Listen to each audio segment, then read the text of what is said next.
All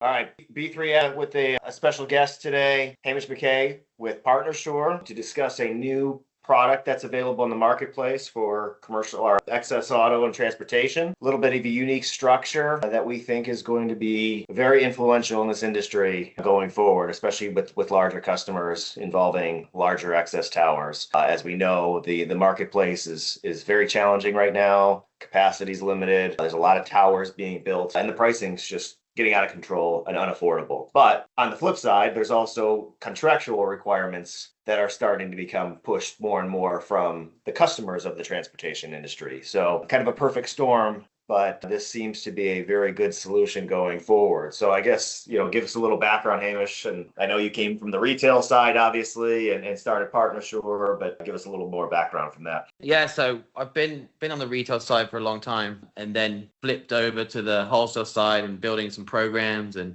hope to have some more going forward. This specific program, was built by Christopher Hopkins. I don't know if you know him. He's a pretty intelligent guy. And really, when it comes to the excess, it's been going up the premium's been going up for what, 5-10 years, you would say? At least 10, At least. And going into an insured and saying, nothing's touched you for 5 years, but we're going to increase your rates anyway, because we're all in this together, right? Right. We're all in this together, so you should share my risk. And that's not quite what people want to hear. I think customers are tired of hearing the two word nuclear verdict, right? They're like, well, what are you going to do about it? We understand that it's there, but what are you going to do about it? And what we need to do is industry experts, right? As we would call ourselves. I know you are, and the three of you are, is find solutions to the problem. And that's what I've spent my career trying to do. So this does solve a problem. And if you look at it like every other excess policy, then it's not going to be as good if you look at it in a traditional sense, right? If you look at it how I would like the agencies to look at it, there's actually benefits over a traditional excess policy. So it's kind of a give and take. For example, defense costs inside the limits, right? This policy does have that. And on an auto liability policy, that's an issue because you have frequency, and then you have basically a default deductible retention built in there, because if you gobble up some of the limit in defense costs, you're not going to get to the excess layer. So therefore, the client's going to have to pay that difference to get there. It's not really the case on the excess, because if you get there, it's probably going to be bad. It's not going to be a frequency problem. And if it is a frequency problem, you're not going to be able to buy insurance. Right? So having defense costs inside the limits, I see as a benefit. It encourages settlement. Exactly. And if you really look at it logically, do you think the attorney on the other side is going to say, well, you have a $5 million limit, $200,000 of that was eaten up by defense costs, so we're not settling. We want the full $5 million. It's not going to happen. They're going to take it. So defense inside, we see as a positive, because the MGA that designed the program, their philosophy is, if it hits our layer, we expect it not to be good. And really, as an excess carrier, you don't have any control. You don't have any control of the underlying carrier at all. They're going to do what they want to do. And we can get onto the Stowers demand stuff later, but because we're hearing a lot of that. But to me, the first point would be defense costs inside, not really a negative on excess. It is on auto liability. It's not an excess. So one thing for the agencies out there listening, and you or anyone else, is make sure your auto liability policy has defense outside, because you're self-imposing a deductible on yourself that you probably aren't aware of. Yeah, I mean, there's a lot of contingent auto policies out there that have defense within the limits, and that we've deemed those as problematic, certainly, because again, it's ground up coverage, right? So it's going to erode, initial limits. Which is fine if you don't have excess, but if you have excess, you have to have defense outside on the auto, right? Correct. And then my comment is, well, if you're concerned about it, just buy an extra $1 million in coverage. And I don't think you're going to have $1 million in excess, in defense costs, right? So it's doing the whole layer. We're doing the full $10 million. So if it's $10 million excess limit, so there's no one really sitting above us typically, and we're happy to sit further up in the layer too. But that would be a detriment to whoever's buying the policy, because we have a true follow form policy. It follows the underlying exactly to the T. So a lot of traditional excess companies aren't going to have that. So I think that's a benefit. Talk about the aggregate. I mean, obviously that's a different element to a typical excess piece. Again, that also has its benefits with pricing and so on and so forth, right? Yeah. So from our stance, you pretty much, even if you don't have an aggregate on your tower, which you probably need 4 or 5 carriers to get there, right? Correct. So you've got a problem. If you have 2 limits losses, let's say, you're not going to be able to buy insurance. You're not going to be able to get your limits probably, or you're going to be going to a market where it's not affordable, and they're just going to kind of play the game we've seen of, I'm going to charge extortionate rates and know this business isn't going to make it, and I'll take what I can until that happens, right? Right. So we do have an aggregate, but if you look at it in a traditional sense, then that's a negative, right? Well, on our policy, the other one, it's unlimited. You can use this policy. It is as many claims as you want. But what we're all forgetting is it's surplus lines, right? I mean, a surplus lines carrier doesn't have to follow the rules of an admitted carrier, and they can get off the risk. They could say change in material risk, right? The risk has changed. We're canceling. Here's your 30 days. And that's going to happen probably. I'm not saying it's a guarantee, but from my experience in the 15 years I've been doing this, if you have 2 limits losses, you're done. Right. So this policy, you're not paying for unlimited because in reality, you're not getting it anyway. Right. Okay. And the key to our policy, and this is the key, is the buyback clause. Right. And that's when they did the aggregated policy, they knew that could be an issue. And so they put an endorsement in there that you could buy back the limits for 150% of the premium. Meaning if they pay $1 million for an annual policy, they have a limits loss. They can buy it back for 1.5 prorated. So if you're halfway through the year, it'd be 750,000 for the remainder of the policy term, right? On top of that, we offer a 3-year deal. So you can actually spread the aggregate out and take more savings. I.e., this program is absolutely brilliant for a company that doesn't have excess claims. I mean, simple as that. It's going to be cheaper. It's going to be priced right. And the reason that is because they're not looking at the losses in the underlying, just the excess. So it's going to get the best pricing. What do the traditional companies do? They say, we've got development in the underlying, and there's a $100,000 claim there that could hit our $1 million layer. I mean, on the face of it, that's crazy, right? Because an excess company should not sit over a company that under-reserves that much, right? And I've always had the argument of, I mean, over the years, Brian, I could say that because you're all named Brian. Over the years, sorry, I lost my train of thought for a second. Where was I? $100,000 versus under-reserved. Oh, yeah. So, thank you, Brian. So, yeah, you're under-reserved. They under-reserve. Well, we know why they do that because of balance sheet, right? At the end of the year. Or if they're doing really well, they're over-reserving so they can get that tax deduction, right? But as an excess company, we should be looking at the underlying performance and saying, I'm not sitting over that. Or I'm not sitting over that because they don't handle their claims correctly. But over the years, we've seen I'm not sitting over that carrier or that fronting carrier. Why does the fronting carrier matter at all? What matters is the claims handling, you would think, right? So in the future, I think we're going to look towards interviewing the underlying carriers and saying, how are you handling your claims? Because if you're not handling your claims and settling, or you're letting them run away, we don't want to sit above you. It's all great points there, Hamish. I mean, I think that we're seeing that now, right, with the excess carriers in the traditional sense are almost underwriting like their primary auto, right? And then what do you hear? You hear them all saying, oh, well, the first million excess over the primary is now primary. Why is that? Because you said it. And then these buzzwords go around the industry. And then at the conventions, everyone says, oh, it's now primary is 2 million now. It's 2 million. It's not at all. And we should be handling our claims correctly, right? So I agree. We have an issue with the litigation landscape and tort reform. I've been part of some tort reform in Texas. It's a battle. It's a battle that's not going away, right? So we need to be sitting over, what we like to sit over is captives. We love to sit over captives because they've got some skin in the game. They're probably handling their claims a little more efficiently. You say they're aggressive claims management. That's what we want. Yeah. That's what I want. Yeah, makes sense. Why are we saying, well, I got to give you a 20% increase on my layer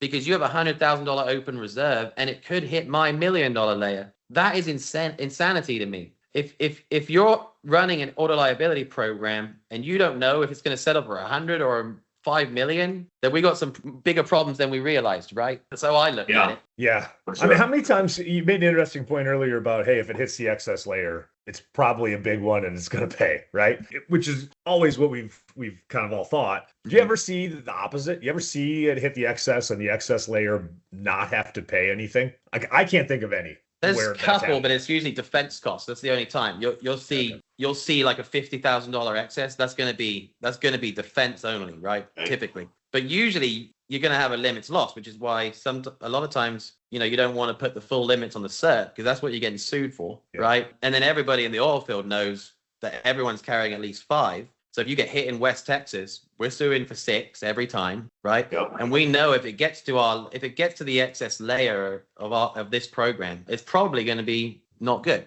We understand. They understand. So it's priced right. It's priced right on accounts that aren't having claims in the excess, which is fair. Why do we have to keep passing the cost on to the consumer all the time? Let's punish the accounts that aren't performing well and reward the ones that are. Right. And I think we need to go back to that strategy instead of everyone's getting increases because we can't control the nuclear verdicts. I know you said you don't tend to look at the primary auto loss history, right? Mhm. Like that's something that doesn't factor in as much. Do you think though there is any credence to a frequency issue on an account where it may not have been big ones, right? Mhm. But is that indicative of like, hey, you've had some, we could hit the big one? Or do you look at it actuarially speaking and think there's no difference in that risk? Like the clean risk could have a big fatality just as much as a risk that has had some bumps along the way. Yeah, so the underwriters live on the same page as me with this. It's just because you have frequency, like for example, cross-border B1 accounts have more frequency. If you've been down to where they drive, it's a lot of little bumps and knocks and this stuff, right? And lampposts and stuff like that. That doesn't indicate that he's, got drunk drivers on the road. You know what I mean? Yeah. It just indicates that he's in a different kind of part of the country, for number one, and in a different niche. So I think as an underwriter, you got to know what you're underwriting. Yeah. If you You're looking underwrite more at B1, the industry, the geography, those things than you are anything else then. Yeah. Yeah. Cool. So it's just underwriter knowledge, I think. And we need to train underwriters. They're getting better with the tech. It seems to be getting better. But we need to train underwriters to look at the geography of each risk, each niche, right? Which is why you're seeing more MGAs with more of a niche focus on a specific industry within trucking. Right. But yeah, I think the argument of we're charging more because you've got frequency is not going to fly with me, because you're charging for someone for something they didn't do. That's like saying to somebody, you light 5 candles every night in your house, so you're definitely going to burn the house down soon. Well, what if they have good mitigations for the candles, right? If they're out there on the carpet, it's going to burn the whole place down. But just because you have more of a frequency issue doesn't mean you're going to have a larger claim. I don't think, in my opinion. Do you agree with that, Brian? Ice? I mean, for the most part, we've had a lot of clients that are like going and delivering auto parts into, vehicle lots, right? And they're tight spaces in downtown Chicago. Well, they're going to have a lot of dings and dents. Does that mean they're going to have a catastrophic loss? Not necessarily, So, I think there are elements that are certainly indicative of what you're saying, 100%. But if you've got a constant MVR problem, or they're just hiring bad actors and bad drivers, well, that might be a little different story. But I think I've never. Go ahead. Sorry, Hamish. No, go ahead, Brian. The part we've always struggled with, I think we've argued a lot about, is the non-asset based world, right? Like especially freight brokers, who the excess world seems to hate more and more every year, right? And our experience in our book and with our customers that are involved in that has been completely counter to that, right? So it's that argument of like, what our guys could not be that vastly different from a lot of the industry. So why are we not seeing any excess claims? But apparently the rest of the excess world is for that. right, we haven't seen a lot. Yeah, I mean, I tend to think that Very it's rare in our book.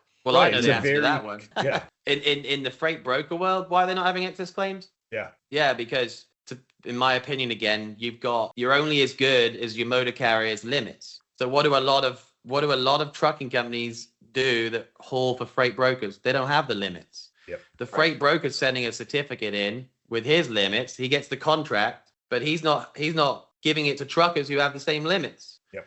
Right. So if they have a loss, the excess contingent's not going to pay if they don't have the excess limits on the motor carrier. It's another a way that people are getting around the system, right? Which is a lot of the shippers don't understand their contracts. They send the same contract for a motor carrier as a freight broker. They get the certificate, it says excess, but they don't look into it more and say, okay, but has your motor carrier got the same excess limit? Because if he doesn't, then that's great for us because we're not going to have to pay anything, right? If you're the excess company. Right. Yep. And also auto liability on the contingent side is ding less. It's more of a cargo exposure, right? With what I've witnessed. I would agree. So those types of contingencies then don't exist on your form because you're pure follow form, right? we're So the true follow form, and we're not really a brokerage excess. If the trucking company has brokerage, we'll do it, but we're not really we're more of a motor carrier product. We like more premium. We like larger accounts, right? And My we're the next big ones. question was, Hamish, was,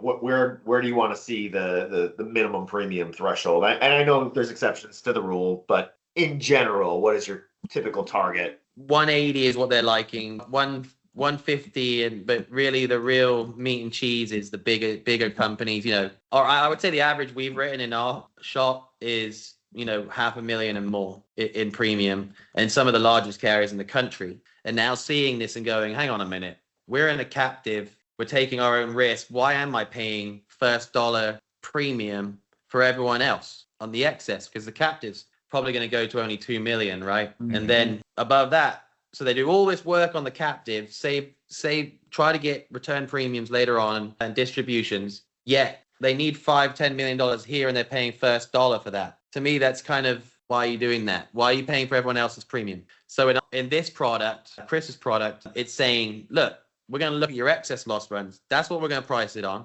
And we're going to aggregate it because this is let's go back. I mean, excess is supposed to be an emergency product, right? It's not supposed to be there, but the claims are getting up there. But if you have, and they've been getting up there for 5 years. So if you haven't had any in there in 5 years, we feel pretty good that you're not going forward, but the excess landscape, to me, it seems like it was kind of a coup from the excess companies, which was, we're not going to do full limits. We're going to take $1 million, 2 million each. And if I underprice it, let me know, because that's price trapping. So we're going to have to raise our premium, right? So if you layer it out, you're worse off than if you buy this product in full. Right. Just because you got one company and not 5. Right. And for our non-customer base here, but I look at this as a potential opportunity for our sales team as a door opener, right? Mm-hmm. Something unique. Maybe you don't win the primary auto first go about. You win on the excess, all right? Then they're probably more apt to BOR than the primary auto. 100%. 100%. If you, from a sales perspective, look, if you're a trucking agent, we all have the same kind of markets, right? One might get it quicker, or he might get the contract quicker when it first comes out. But the excess is the way to save money right now with the nuclear verdicts and all this stuff going on. Auto rates aren't going down, right? So where can the consumer save? I think the excess is the spot, and we're saving a ton of money for these guys. Well, it's a great point, because the excess market is just following the auto market. You get an increase on the primary rate, the excess is just following suit, right? And you haven't seen that reciprocate changed in any way, shape, or form for the last 5 years. So this is a game changer, because it breeds competition into the market, right? Where people are going to have to compete to earn that, let's say, cleaner portion of business. But with that said, Hamish, how is the pricing being set, on this? Are you, from an underwriting perspective, are you getting a risk? Are you knowing where the competing pricing is at and you're beating it by X percentage? Or can you talk to that a little bit? So I didn't build it, but I obviously sell it, and we're very tight with them. And I can tell you, not speaking for them, their philosophy on it is they've been through actuary. It's backed by data, because we've had a lot of people say, well, why is it so cheap? What am I missing? Well, they cut out a lot of middlemen too, right? So when you build a program, you've got the fronting carrier, you've got the reinsurer. How many do you have? You could have up to 5, maybe. You've got the wholesaler and then the agents. You've got 4 layers to get through that everyone needs to be paid. The way this is structured, it's straight there, right? There's no one kind of in the middle pulling out funds. Right. So that's one big reason. And then the way it's structured through Tennessee, there's no surplus lines tax on it. Right. Because it functions as a single sale captive, sorry. So the way it's structured through Tennessee, that's 5% that an insured's going to be paying the government, but now they're applying to their own pocket. Right. And I think as an industry, in sales, when we're all competing, or when agencies are competing, the best way to compete is to overcomplicate it to sell your point, right? And let's just go back to basics, which is it's input versus output. That's what insurance is. And then we're going to look at your history and we're going to guess on what you're going to do going forward. Kind of walking in the casino, right? And so what's happened is a lot other excess companies have used that to their advantage, said, well, we don't know the future, but everything you're showing me looks as though you're going to have one because you got frequency and you've got MVR issues, all this. But they don't, Right. but they don't have one, right? They don't. So why am I charging you as if you're going to have one when you haven't had one? Then why even look at why even look at loss runs if I'm just going to decide that you're going to have one? Right. And they've got away with it for a long time. And I'm not saying excess companies haven't been hit, but let's be honest, they weren't hit for a long time. And then in the last 10 years, they've been starting to get hit and they weren't used to it. Right. So there is more effort. When I first started in this business, you could write excess on a napkin. Pretty much. It was just a formula, right? 25% of the 25%. That's Sure. right. 25%, 80%, 70%, and you work it down, and I could almost desk quote, but you can't do that anymore. And they're underwriting as if it's an AL product. 100%. Where this company is underwriting with, driver quality, things like that, but not losses. So we're not looking at other policies. Can you imagine if they said, okay, well, you've got GL claims, and that shows you may have an AL claim coming up. It doesn't make sense. So we're saying you had no excess claims, but we believe you're going to have one when you've had none. It's just, and then all the agency, all of us, we just latch onto it, and then we go out with the buzzwords, right? Because our sales manager said nuclear verdicts. Go talk about it. So we all go out. We say the reason your rates have gone up is because frequency or because drivers or some other reason. But really, the reason is you're paying for everyone else's claims. That's just the reality of it. So to scale it back, we look at no claims in the excess. You're getting the best pricing. It's that simple. In terms of, your model, in terms of who you're working with, talk about that a little bit. In terms, you're not just trying to work with every broker in the country, right? Like there's a selection. You're trying to be selective with people that actually understand the industry, know what they're doing. Might have some programs like we do, and so on and so forth. Yeah, thank you for saying that. That's a good point, because what's happened over the last 10 years is wholesalers have gained more auto liability options, right? We've all seen that. When I first started, you had to have the 4 main markets, as you were toasted. You couldn't do anything. Then it's kind of transitioned to a lot of wholesalers having programs. What does that do? It opens up AL products and products to agencies that have no business selling it. And that, to me, has been a big problem in the loss development. Because when we get an application in, I mean, as we all know, when you build a product, you've got a box of what will fit in that product, and that's how you got the reinsurance, right? Yep. Well, after 4 years, you run out of people to put in the box because you filled it up already, or you've seen all the risks. And then what you start seeing is, well, we want 80% of our niche, and we'll accept that risk, right? So all the agency has to do is put 80% on their app. Oh, we'll take it. When in reality, it could be 20%. Right. So when is the agent held accountable, right? Which is a whole nother topic we don't have to get to today. But in my philosophy in building our L product we're working on right now is the agents will be held accountable for lying. If your doctor loss runs, to me, that's fraud. And I see it every day as a retailer. Yep. But nothing seems to happen. But that's insurance fraud, in my opinion, right? So a lot of what we have to do, and to your point, is get back to the experts selling the trucking insurance. I mean, that's just the way I feel. And that's why I'm building products which we will only appoint agencies that have 80% or more trucking or transportation in their book, right? And you're going to have to prove it. We go around, I'm going to give you 100 million or I'm going to give you 50 million. It's not going to happen. And we understand that. Show me. So like you said, and we're being successful with that. I think wide distribution to agencies doesn't win you any favors. If I say to any of you three, as your seasoned insurance guys, hey, I've appointed everybody, but go sell it. You're going to be like, just another one. I'm not selling that. Right. Whereas if I give you longevity and I say, look, I'm going to give you guys 6 months to go show me what you got. Bring me your accounts and I won't appoint any of your competitors. Right. And you're going to bring me good accounts and we're going to have a relationship because we have to bring the truckers, the agents, the wholesalers and the markets back together. And we all need to fight against the other side. But it seems to me we're too busy. A lot of MGAs surcharging and hammering these truckers, when we should all be sticking together. Right. Sure. And it's building a divide. The way to do that's through the agency force, communicating that can communicate effectively to the trucking companies. If you don't know what you're selling, how can you communicate effectively to the trucking company? Totally agree. Right. Which goes back to, sorry, I'm talking a lot, but I got a lot of things in my mind. All good. All good. It goes back to a lot of things we talked about earlier. So anyways. Is there an attachment point you prefer? I mean, do you prefer to sit over 2 mil, for example, versus 1? You know, is there, I mean, obviously we know higher layers, large towers, great. But, you know, in some of those kind of, you know, smaller accounts for you and, you know, that 150, 180, is there a better attachment point that you would prefer? So they have $10 million to offer. I think that working on getting that extended. The carriers are throwing their, oh, you guys there? A lot of the carriers are throwing their toys out the cart. The other ex carriers say, well, we're not sitting above that product, right? And that's fine. They have their reasons for that, I'm sure. Yeah. So if it's a $15 million limit, then we'll obviously we by default going to sit 5 to 15 because a lot of the carriers won't sit above us right now, but we're working on it. Got it.